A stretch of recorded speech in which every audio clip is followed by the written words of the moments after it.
ठीक है। सबसे पहला चीज तो साउंड।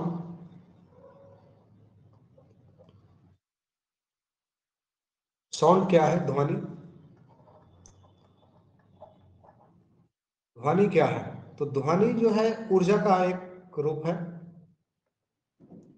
ध्वनि ध्वनि ऊर्जा का एक रूप है। ध्वनि क्या चीज है? ऊर्जा का एक रूप है जो हमारी कानों में श्रवण का संवेदन उत्पन्न करता है। ध्वनि का उत्पादन कैसे होती है? तो ध्वनि जब भी उत्पन्न होगा तो ध्वनि उत्पन्न होने के लिए कंपन की आवश्यकता है। ध्वनि के उत्पादन के लिए कंपन की आवश्यकता है। ध्वनि का उत्पादन के लिए किसकी आवश्यकता है? तो कंपन करती हुई वस्तु की आवश्यकता है। जब तक कोई भी व्यक्ति बोल रहा है मतलब कि उसके द्वारा कंपन उत्पन्न किया जा रहा है। कोई व्यक्ति बोल रहा है यानी उसके होठों के द्वारा कंपन उत्पन्न होती है, उसके कंठ के द्वारा कंपन उत्पन्न होती है और ध्वनि हम बाहर निकलती है और वो हमारे कानों तक पहुंचती है। ध्वनि संचरण के लिए माध्यम की आवश्यकता होती है। ध्वनि संचरण के लिए यानी संचरण कहने का मतलब क्या है?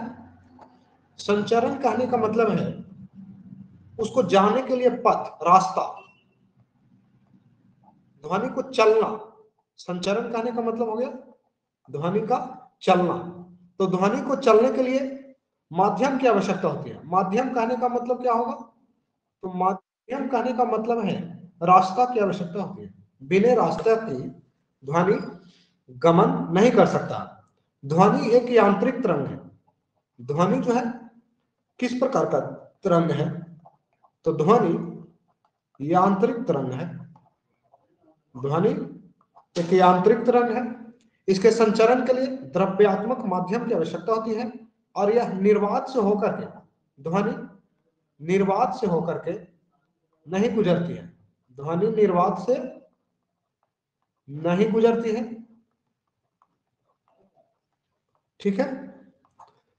ध्वनि को गमन करने के लिए, ध्वनि को चलने के लिए किसकी आवश्यकता होती है? माध्यम की आवश्यकता होती है। तो निर्वात में कोई माध्यम नहीं है। जैसे अगर चंद्रमा पे बम फोड़ दिया जाए, बम फोड़ा जाए तो क्या ध्वनि हमारे कानों तक आएगी? चंद्रमा पे बम फोड़ा जाए और तो वहां से ध्वनि हमारे कानों तक आएगा या नहीं आएगा? तो चंद्रमा पर अगर बम फोड़ा जाता है तो ध्वनि हमारे कान तक नहीं पहुंच पाएगा। ध्वनि हमारे कान तक नहीं पहुंच पाएगा। रीजन क्या है?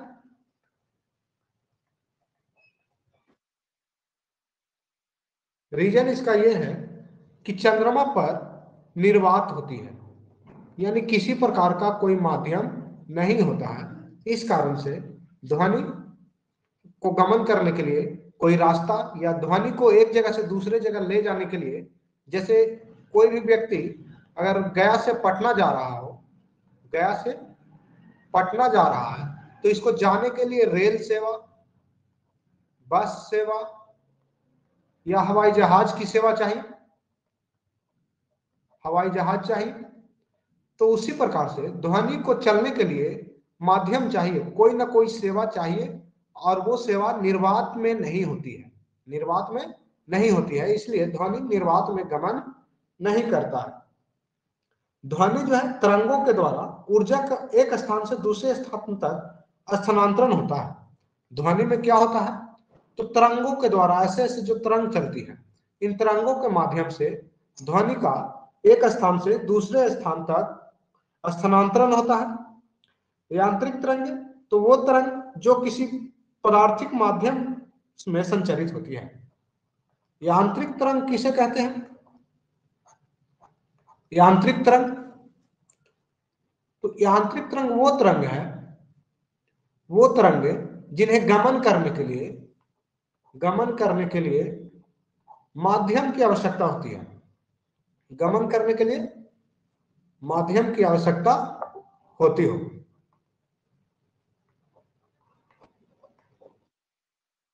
बिना माध्यम के ये नहीं चल सकते हैं, तो उन्हें यांत्रिक तरंग कहते हैं।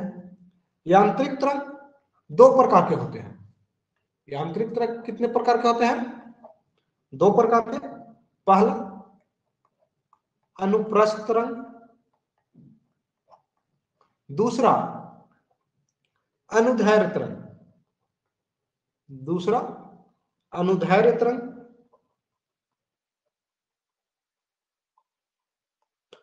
अनुप्रस्थ किसे कहते हैं? तो जब किसी माध्यम में तरंग गति की दिशा माध्यम के कणों के कंपन करने की दिशा की लंबवत हो, माध्यम के कणों के कंपन करने की दिशा की लंबवत हो।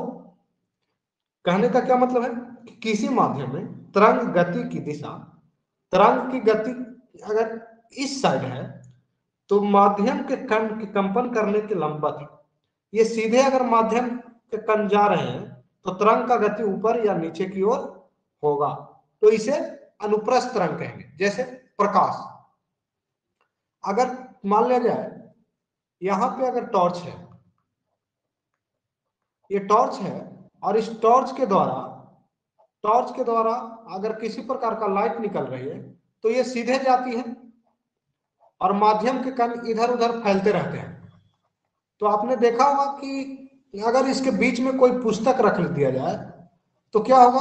प्रकाश पार नहीं कर पाएगा, क्योंकि ये सीधे जा रहे हैं और इसे लंबवत माध्यम से ये पार होते तो जा रही थी, लेकिन इसमें टकरा करके रुक गई।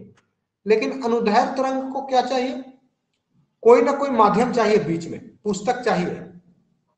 तो प्रकाश जो है, प्रकाश कैसी तरंग है? प्रकाश एक अनुप्रस्थ तरंग है। प्रकाश एक अनुप्रस्थ तरंग है। अनुप्रस्थ तरंगों में क्या क्या चीज होती है? जैसे ये एक तरंग है, ये अनुप्रस्थ तरंग है, तो इसमें एक शीर्ष होगा। शीर्ष किसे कहेंगे? शीर्ष जो उच्चतम बिंदु है, तरंग का उच्चतम बिंदु को शीर्ष कहा जाता है। जैसे ये बिंदु जो है आपका क्या हो जाएगा? शीर्ष कहलाएगा। किसी तरंग का उच्चतम बिंदु को शीर्ष कहते हैं। द्रवों के भीतर एवं गैसों में अनुप्रस्थ तरंगें उत्पन्न नहीं की जा सकती है। अनुप्रस्थ तरंग कहां उत्पन्न किया जाएगा? तो सिर्फ और सिर्फ ठोस में अनुप्रस्थ तरंग उत्पन्न किया जा सकता है। ये द्रव्य और गैस में उत्पन्न नहीं होती है। द्रव्य और गैस में अनुप्रस्थ तरंग क्या है? उत्पन्न नहीं होती है, लेकिन ठोस में अनुप्रस्थ तरंग उत्पन्न होता है। ठीक है।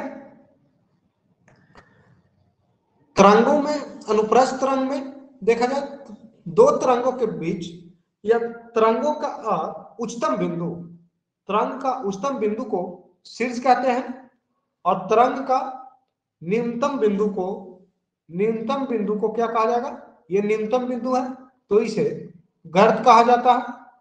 किसी भी अनुप्रस्थ तरंग के उच्चतम बिंदु को शीर्ष कहते हैं और न्यूनतम बिंदु को गर्त कहा जाता है। ठीक है। अब अनुदैर्घ्य तरंग देखते हैं। अनुदैर्घ्य तरंग कैसा होता है? तो अनुदैर्घ्य तरंग गति की दिशा माध्यम के कणों के कंपन करने की दिशा या समानांतर हो, माध्यम के कंपन करने की दिशा के समानांतर हो तो उसे क्या कहेंगे? अनुदैर्घ्य तरंग कहते हैं। अनुदैर्घ्य तरंग ध्वनि में उत्पन्न होता है, यानी जो अनुप्रस्थ तरंग द्रव और गैस में क्या था? नहीं होता था, तो अनुदैर्घ्य तरंग द्रव और गैस में उत्पन्न होगा। ध्वनि एक अनुदैर्घ्य तरंग है। वायु में उत्पन्न तरंगे भूकंपीय तरंगे। भूकंपीय तरंगे कैसी तरंग है? अनुदैर्घ्य तरंग है। स्प्रिंग में उत्पन्न तरंग, ये सभी एक अनुदैर्घ्य तरंग है। अनुदैर्घ्य तरंग भी इस प्रकार से गमन करते हैं।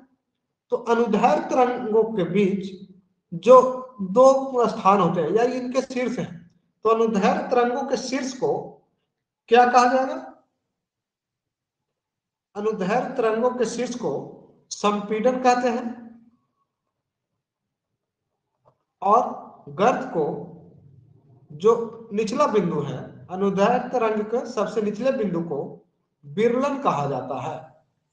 अनुदैर्घ्य तरंग के देखिए अंतर क्या है, दोनों में तरंग उत्पन्न हो रहे हैं, इसमें भी तरंग है अनुदैर्घ्य तरंग और अनुप्रस्थ तरंग में। अनुदैर्घ्य तरंग में उच्चतम बिंदु को शीर्ष कहा जाता है और निम्नतम बिंदु को गर्त कहा जाता है, या फिर अनुप्रस्थ तरंग में उच्चतम बिंदु को शीर्ष और निम्नतम बिंदु को गर्त, या फिर इस शीर्ष को श्रृंग भी कहा जाता है। अनुप्रस्थ तरंग में इसे क्या कहा जाएगा? श्रृंग, और निम्नतम बिंदु को हमेशा गर्त ही कहा जाता है। लेकिन यहीं पे अगर देखा जाए अनुदैर्घ्य तरंग के अंतर्गत, तो अनुदैर्घ्य तरंग में शीर्ष को संपीड़न कहा जाता है और गर्त को, न्यूनतम बिंदु को विरलन कहा जाता है। संपीड़न और विरलन। अब देखते हैं संपीड़न और विरलन के अलावा क्या है। अनुदैर्घ्य तरंग और अनुप्रस्थ तरंग में अंतर। अनुदैर्घ्य तरंग और अनुप्रस्थ तरंग में क्या क्या अंतर होते हैं? तो अनुदैर्घ्य तरंग जो है, अनुदैर्घ्य तरंग में माध्यम के कण तरंग की दिशा में दोलन करती है। माध्यम का कण जो है अनुदैर्घ्य तरंग,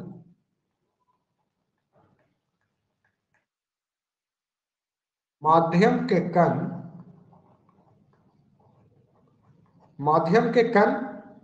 तरंग की दिशा में गति करते हैं।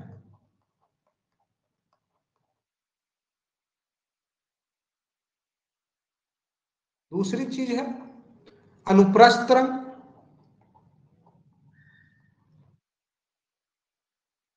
तो माध्यम के कण जो है तरंग की गति की लंबवत, तरंग की गति की दिशा के लंबवत।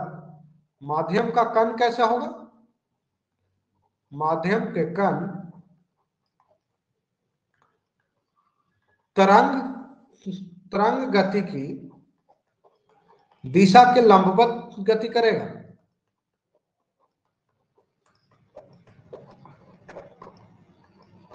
लंबवत गति करता है। अनुदैर्घ्य तरंग जो है ठोस, द्रव और गैस सभी माध्यम में गमन करती है। अनुदैर्घ्य तरंग ठोस, द्रव और गैस तीनों माध्यम में गति करता है, लेकिन अनुप्रस्थ तरंग जो है ठोस एवं द्रव में गमन करती है। अनुप्रस्थ तरंग ठोस एवं द्रव यानी लिक्विड, ठोस एवं द्रव में गति करती है, लेकिन गैस में गति नहीं करती है। गैस में गति नहीं करता है। तीसरा अंतर क्या है? अनुदैर्घ्य तरंग संपीड़न एवं विरलन के रूप में रहती है।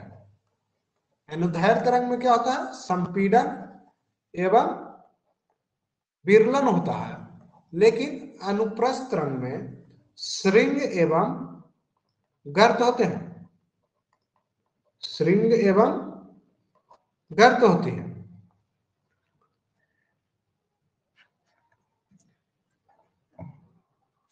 ठीक है।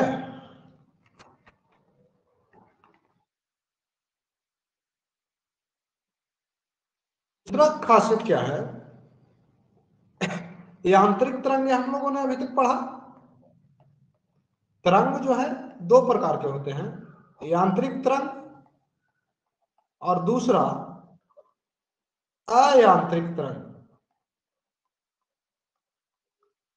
अयांत्रिक तरंग या फिर इसे विद्युत चुंबकीय तरंग भी कहते हैं। विद्युत चुंबकीय तरंग, यांत्रिक तरंग या फिर विद्युत चुंबकीय तरंग भी इन्हें कहा जाता है। यांत्रिक तरंगों के अतिरिक्त जो तरंग बचते हैं उन्हें अयांत्रिक तरंग कहा जाता है। और ये तरंगे निर्वात में भी अयांत्रिक तरंग जो है, देखिए यांत्रिक तरंग को माध्यम चाहिए था, लेकिन अयांत्रिक तरंग को माध्यम नहीं चाहिए। गति करने के लिए क्या है, माध्यम नहीं चाहिए। ये निर्वात में गति कर सकते हैं। अयांत्रिक तरंग निर्वात में गति कर सकते हैं। अयांत्रिक तरंग कौन कौन से हैं? तो अयांत्रिक तरंग प्रकाश है। प्रकाश दोनों के अंतर्गत आता है।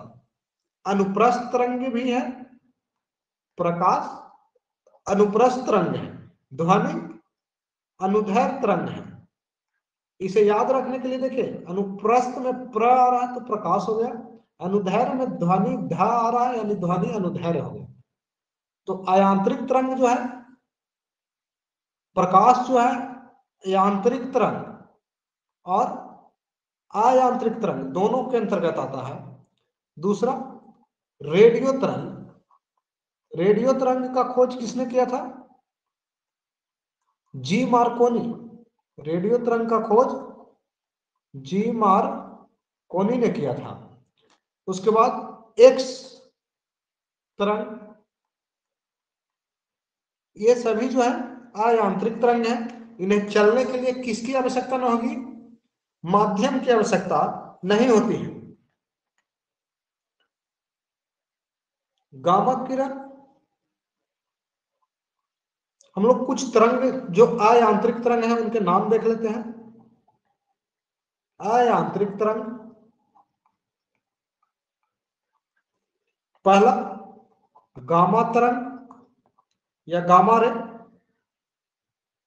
गामा किरण इसे कह सकते हैं। गामा किरण का खोज बैकुरल ने किया था। गामा किरण का खोज बैकुरल ने किया था।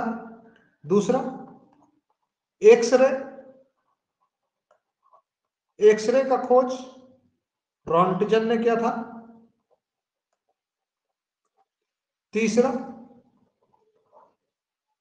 परावैगनी किरण, परावैगनी किरण इसका खोज रिटर ने किया था। परावैगनी किरण या फिर दृश्य प्रकाश, जिसे हम लोग जिसके माध्यम से देख सकते हैं, दृश्य प्रकाश का खोज रिटर ने किया था। चौथा सॉरी ये परावैगनी किरण का खोज रिटर ने किया था। और दृश्य प्रकाश, दृश्य प्रकाश या दृश्य विकिरण, दृश्य विकिरण का खोज न्यूटन ने किया था। अवरक्त विकिरण, अवरक्त विकिरण का खोज किसने किया? अवरक्त विकिरण का खोज हर्शल ने किया था। दीर्घ रेडियो तरंग, रेडियो तरंग दो प्रकार के होते हैं, एक लघु रेडियो तरंग और एक दीर्घ। तो दीर्घ रेडियो तरंग जो है, रेडियो तरंग दीर्घ का खोज मार्कोनी ने किया था और लघु रेडियो तरंग का हर्ट्ज ने किया था, हटर्ज ने किया था। लघु रेडियो तरंग का खोज हटर्ज ने किया था। एक बार फिर से देख लेते हैं। गामा किरण का खोज बैकुरल के द्वारा, एक्सरे रॉन्टजन, परावैगनी किरण का खोज रिटर ने किया था, परावैगनी किरण का खोज रिटर ने किया। दृश्य विकिरण न्यूटन, अवरक्त विकिरण हर्शल, लघु रेडियो तरंग का खोज हटर्ज ने किया, दीर्घ रेडियो तरंग का खोज किसने किया? मार्कोनी। दीर्घ रेडियो तरंग का खोज मार्कोनी ने किया था। अब हम लोग देखते हैं आगे ध्वनि तरंग और प्रकाश तरंगों में अंतर। ध्वनि तरंग और प्रकाश तरंग में अंतर।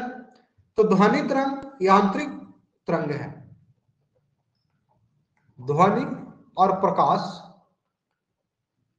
तो ध्वनि जो है ये आंतरिक तरंग है और प्रकाश जो है विद्युत चुंबकीय। प्रकाश किस प्रकार का तरंग है? तो विद्युत चुंबकीय तरंग है, विद्युत चुंबकीय तरंग है। दूसरा, ध्वनि तरंग के गमन के लिए माध्यम की आवश्यकता होती है। ध्वनि तरंग के गमन के लिए माध्यम की आवश्यकता होती है, लेकिन प्रकाश तरंग को गति करने के लिए, गमन करने के लिए माध्यम की आवश्यकता नहीं होती है।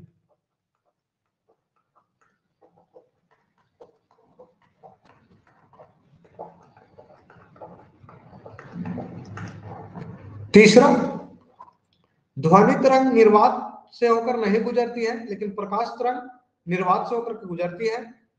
ध्वनि तरंग 20 डिग्री सेल्सियस ताप पर हवा में ध्वनि तरंगों का वेग 344 मीटर प्रति सेकेंड होता है, लेकिन प्रकाश तरंगों का वेग 3 गुना 10 के पावर 8 मीटर पर सेकेंड होता है। ठीक है, तरंग से संबंधित कुछ प्रमुख बातों को देखते हैं, जैसे दोलन। दोलन किसे कहते हैं? तो दोलन माध्यम के घनत्व या दाब के अधिकतम मान से न्यूनतम मान तक परिवर्तन और पुनः न्यूनतम मान से अधिकतम मान तक जाने की घटना को दोलन कहा जाता है। जैसे अधिकतम मान से न्यूनतम मान और न्यूनतम मान से पुनः अधिकतम मान। जैसे कि मान लिया जाए यहाँ पे एक झूला लगा हुआ है, ये एक पेड़ में बंधा हुआ है, रस्सी एक पेड़ में बंधा हुआ है, इसमें कोई पत्थर टंगा हुआ है। यह पत्थर अधिकतम मान से न्यूनतम मान, ये न्यूनतम मान इसका है, और यह अधिकतम मान इसको फेंकेंगे तो यहां जाएगा, और यह पुनः न्यूनतम मान से पीछे की ओर अधिकतम मान पर जाएगा, और यह पुनः यहां वापस आएगा। तो इस पूरी प्रक्रिया को ये मान लिया जाए 0 है, और यहाँ ए और बी, तो ओ से ए पर, ओ से ए की ओर और ए से ओ की ओर, और पुनः ओ से बी की ओर और बी से ओ की ओर वापस आने को एक दोलन कहते हैं। अधिकतम मान न्यूनतम मान से अधिकतम मान, अधिकतम मान से न्यूनतम मान, और न्यूनतम से पुनः अधिकतम, और अधिकतम से न्यूनतम को एक दोलन कहा जाता है। दूसरा पद है आवृत्ति। आवृत्ति किसे कहते हैं? तो आवृत्ति 1 सेकंड में उत्पन्न दोलनों की संख्या को आवृत्ति कहते हैं। 1 सेकंड में उत्पन्न दोलन, 1 सेकंड में उत्पन्न दोलनों की संख्या को आवृत्ति कहा जाता है। आवृत्ति का मात्रक हर्ट्ज होती है। आवृत्ति का मात्रक हर्ट्ज होती है। 1 kilohertz equal to 1 kilohertz equal to 10 का पावर 3 हर्ट्ज होता है, और 1 मेगा हर्ट्ज बराबर 10 के पावर 6 हर्ट्ज। आवृत्ति को n के द्वारा सूचित किया जाता है, या फिर f, स्मॉल f। आवृत्ति को सूचित करने के लिए स्मॉल n या फिर स्मॉल f का उपयोग किया जाता है।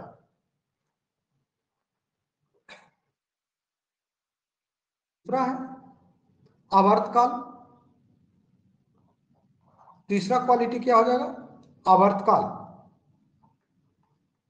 आवर्तकाल किसे कहते हैं? वेवलेंथ। इंग्लिश में इसे क्या कहा जाएगा? वेवलेंथ। वेवलेंथ दो श्रृंगों, ये देखिए क्या चीज है, दो श्रृंग या फिर दो गर्त, यहां से यहां के बीच की दूरी, दो श्रृंग या दो गर्त के बीच की दूरी को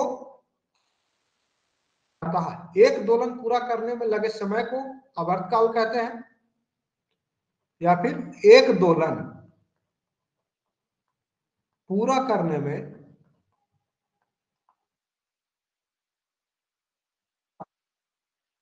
समय। एक दोलन कहने का मतलब कहां से कहां तक जाना, यहां से ए तक जाना और ए से पुनः बी पर आना, बी से फिर ओ पर आकर के रुक जाने को जितना टाइम लगेगा उसे आवर्तकाल कहा जाता है। या दो श्रृंग या दो गर्त यहां से यहां के बीच की दूरी, या दो श्रृंग के बीच की दूरी को क्या कहेंगे, वेवलेंथ। तो एक दोलन पूरा करने में लगा समय या दो श्रृंगों के बीच, दो लगातार श्रृंग,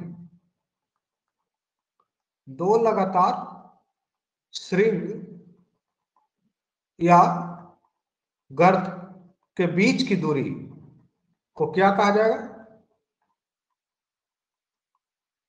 आवर्त कहता है। आवर्तकाल को लैम्डा के द्वारा सूचित किया जाता है। आवर्तकाल को किसके द्वारा सूचित किया जाएगा, लैम्डा के द्वारा सूचित किया जाता है। दूसरी चीज है आयाम। आयाम किसे कहते हैं, आयाम यानी एम्पलीट्यूड।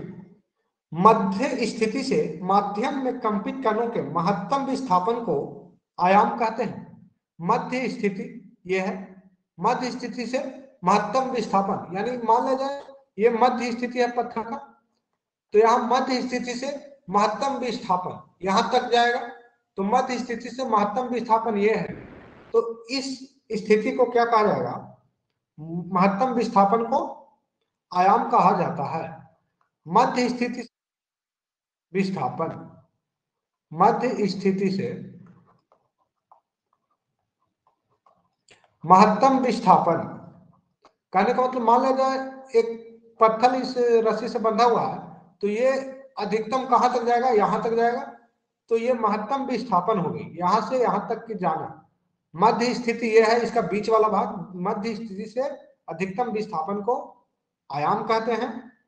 और आयाम को कैपिटल ए से सूचित किया जाता है। आयाम को कैपिटल ए से सूचित किया जाता है।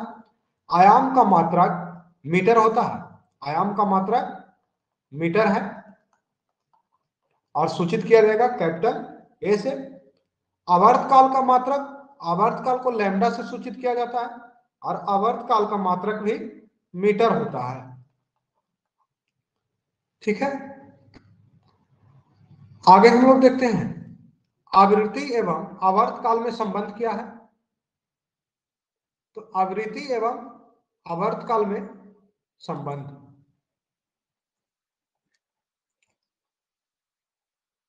आवृत्ति जो है और आवर्तकाल के बीच संबंध को देखा जाए तो हम लोग मानते हैं कि आवृत्ति को भी से सूचित कर रहे हैं, आवृत्ति को भी से, और आवर्तकाल को, आवृत्ति को भी से, आवर्तकाल को कैपिटल टी से।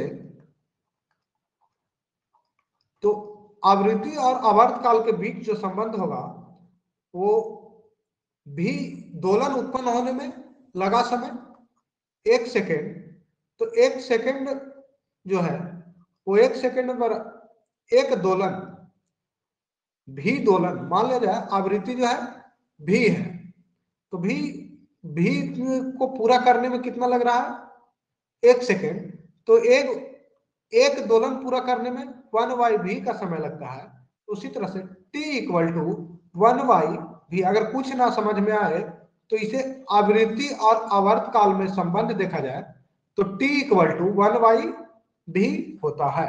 आवर्तकाल किसे कहते हैं, तो आवर्तकाल एक दोलन पूरा करने में लगे समय को आवर्तकाल कहा जाता है, या दो लगातार संपीड़न या दो लगातार विरलन। जैसे ये जो था, ये मान लिया जाए एक तरंग का गति डायग्राम है, तो इसमें दो लगातार संपीड़न या दो लगातार विरलन, नीचे वाला को विरलन कहते हैं, ऊपर वाला को संपीड़न। तो एक संपीड़न यहां, एक संपीड़न यहां, तो दो लगातार संपीड़न एक यहाँ है और एक यहाँ है विरलन, तो दोनों में से कोई को अगर ले लें तो ये क्या हो जाएगा, दूरी हो जाएगा। तो दो लगातार संपीड़न या दो लगातार विरलन को आवर्तकाल कहते हैं। और T इक्वल टू 1/v, आवृत्ति का मात्रक क्या होता है, हर्ट्ज होता है, इसे Hz से सूचित किया जाता है। यानी v T इक्वल टू कितना होगा, 1, आवर्तकाल और आवृत्ति का गुणनफल कितना होता है, 1 होता है। एवं आवर्तकाल में अगर संबंध देखा जाए तो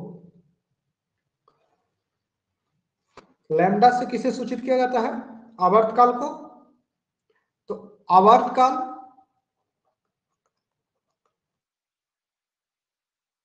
y T से किसे सूचित किया जाता है,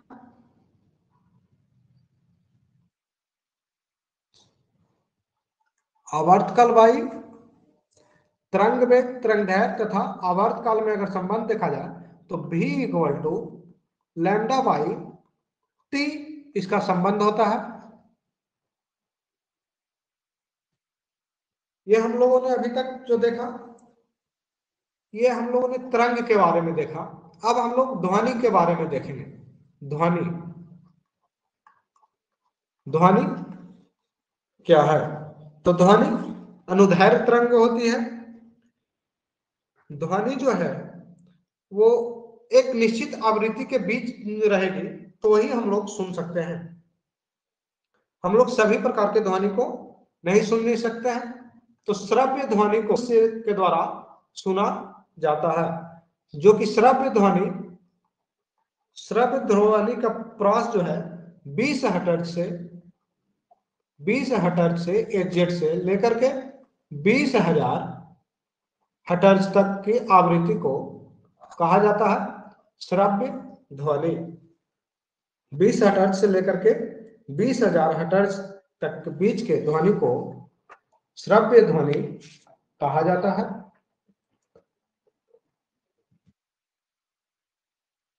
और श्रव्य ध्वनि 20 हर्ट्ज से ऊपर या 20,000 से 20,000 हर्ट्ज से नीचे, हर्ट्ज यानी 20 हर्ट्ज से नीचे की ध्वनि को, हर्ट्ज से नीचे की ध्वनि को अब श्रव्य ध्वनि कहा जाता है। अब सब श्रव्य ध्वनि, इस आवृत्ति को मनुष्य अपने कान से नहीं सुन सकते हैं।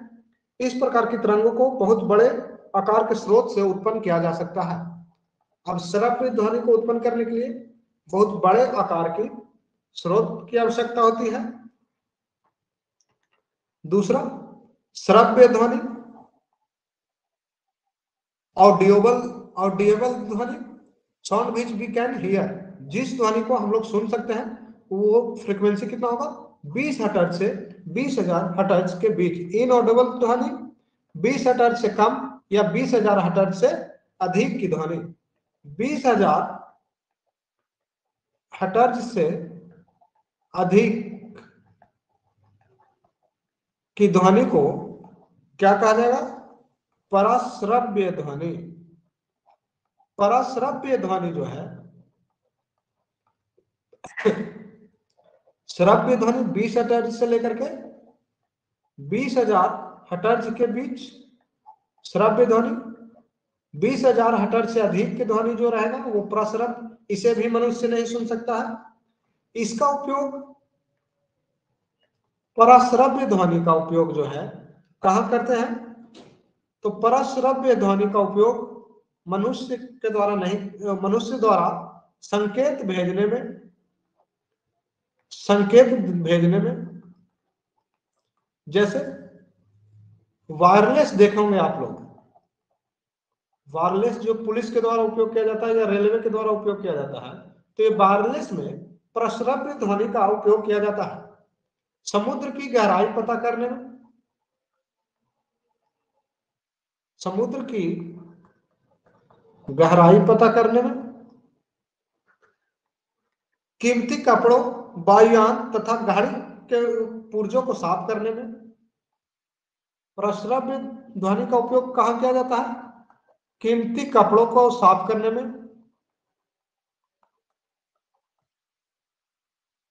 घड़ियों को साफ करने में,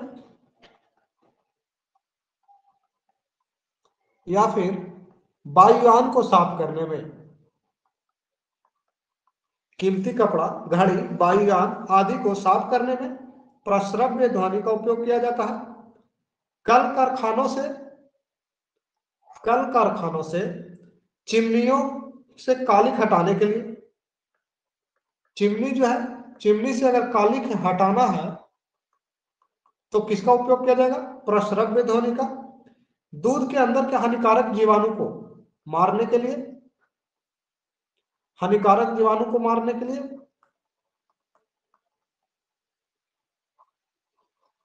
किसका उपयोग किया जाएगा? प्रस्रव्य ध्वनि का। गठिया रोग के उपचार में, गठिया रोग के उपचार में,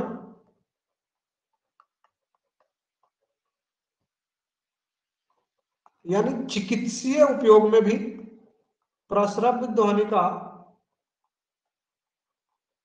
उपयोग किया जाता है। जैसे अल्ट्रासाउंड, अल्ट्रासाउंड जब होती है तो उसमें भी प्रस्रव्य ध्वनि का उपयोग किया जाता है। ये 20,000 हर्ट्ज से अधिक की ध्वनि का ही उपयोग किया जाता है। मस्तिष्क में ट्यूमर का पता लगाने में, ट्यूमर का पता लगाने में भी किसका उपयोग किया जाएगा? तो प्रस्रव्य ध्वनि का।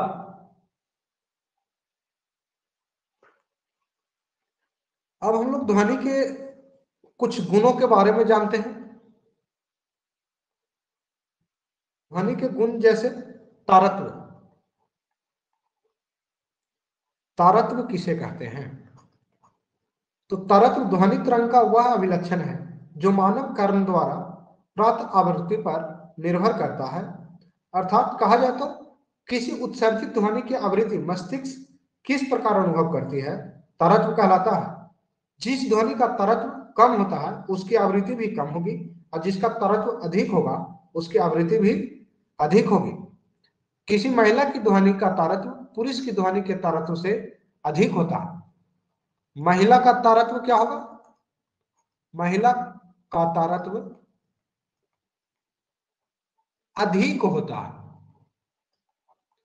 जिस कारण से मीठी आवाज निकलती है। और तारत्व कम होगा तो आवाज कड़वी होगी। तारत्व कहते किसे हैं? तो ध्वनि तरंग का वह गुण जो मानव कर्ण द्वारा प्राप्त आवृत्ति पर निर्भर करता है। ये आवृत्ति पर निर्भर करता है। तारत्व किस पर निर्भर करता है? आवृत्ति पर। मानव का कान सुनेगा और सुनने के बाद इस आवृत्ति को अनुभव करेगा। अगर ध्वनि मीठी लग रही है मतलब कि तारत्व अधिक है, और ध्वनि तीखी लग रही है यानी तारत्व कम है। कहा जाता है कि किसी मनुष्य को अगर ध्वनि का तारत्व कम लग रहा है तो उसका आवृत्ति भी क्या हो जाएगा? तारत्व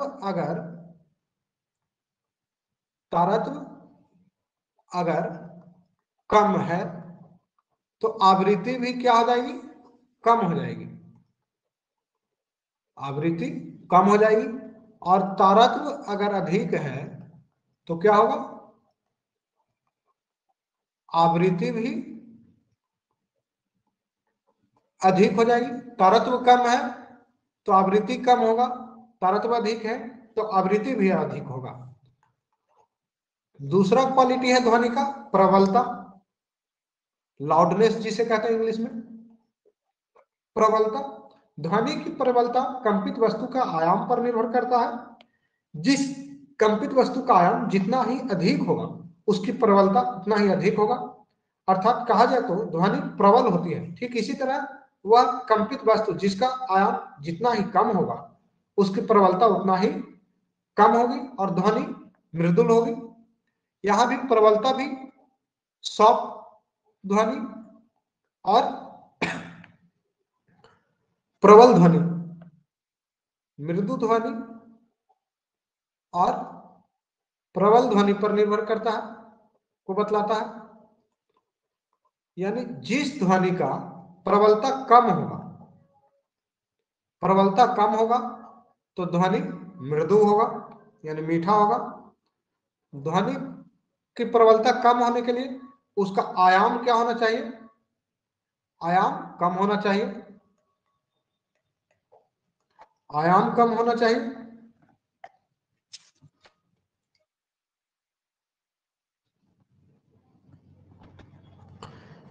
जब किसी कक्षा में छात्र मेज पर धीरे धीरे थपथपाते हैं तो वह ध्वनि मृदुल सुनाई पड़ती है, लेकिन जब छात्र जोर से थपथपाते हैं तो ध्वनि जो है कठोर हो जाती है या प्रबल हो जाती है।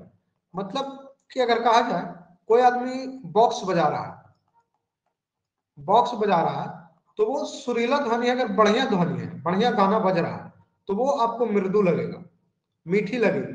अगर वही बढ़िया गाना नहीं हो, बढ़िया गाना नहीं बजा रहा हो तो वो ध्वनि आपको कठोर लगेगा।